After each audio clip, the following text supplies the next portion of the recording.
कशा आहात? मजेत आहात ना? मी वैशाली. तर बघा सकाळचा 4चा अलार्म वाजलेला आहे आणि मी आता अभ्यासाला बसणार आहे.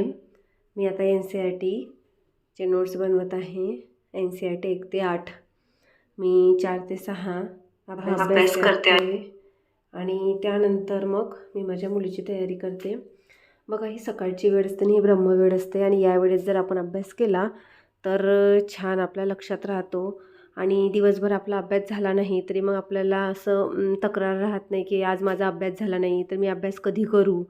म्हणून सकाळी थोडा त्रास झाला तर चालेल, पण आपण सकाळी उठायचं, अभ्यास करून घ्यायचं, म्हणून जेणेकरून आपल्या मनाला समाधान येईल की आज माझा अभ्यास झाला आणि पूर्ण मनाला दिवसभर समाधान मिळेल की आज मी काहीतरी केलं आहे.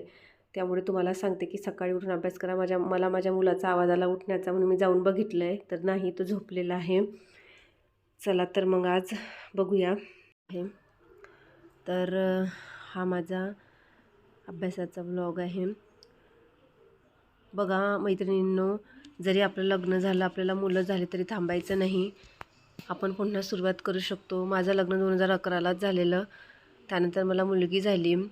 थोडा मध्ये गॅप आला, पण घरच्यांचा सपोर्ट आणि आपली जिद्द या जोरावर आपण पुन्हा प्रयत्न करू शकतो. मी आता दोन्ही CTET सेंट्रलच्या सेट पास झालेले आहे आणि आता मी KVS, NVS आणि टेटची तयारी करत आहे.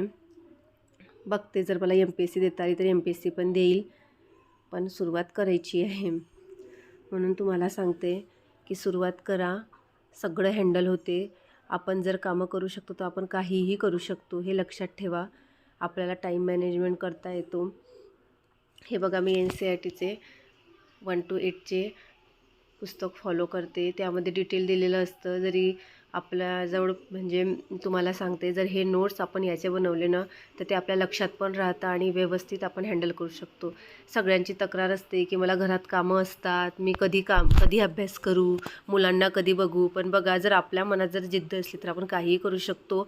आणि आपण कानात हेडफोन घालून समोर फोन स्क्रीन जरी लक्ष दिलं नाही अभ्यासाला, असं पुस्तक घेऊनच बसायचं म्हणून बसायचं नाही. पुस्तकं घेऊन बसण्यातच अभ्यास नसतो. जरी आपल्या कानावर शब्द पडले, ती समरी आपण ऐकलं, कुठलाही एखाद्या यूट्यूबवर भरपूर फ्री कोचिंग क्लास असतात आणि ते जॉईन करायचे किंवा कुठलंही फ्री मटेरियल बघायचं, आपल्या कानामध्ये ऐकायचं, जेणेकरून आपल्या कानावर शब्द पडतात आणि आपला अभ्यास छान होतो. जेवढा एकांत आपल्याला कामं करताना असतो ना, तेवढा एकांत कुठेच नसतो.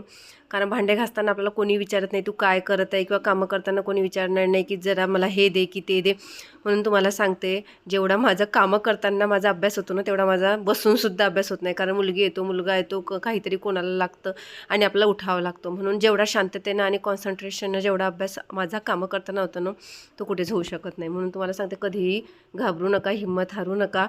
तुम्ही जरी एज 30च्या झाल्या आहे किंवा तुम्हाला मुलं आहेत, तुमचं लग्न झालं आणि तुम्हाला सुरुवात करायची अभ्यासाची, तुम्ही बिनधास्त करा.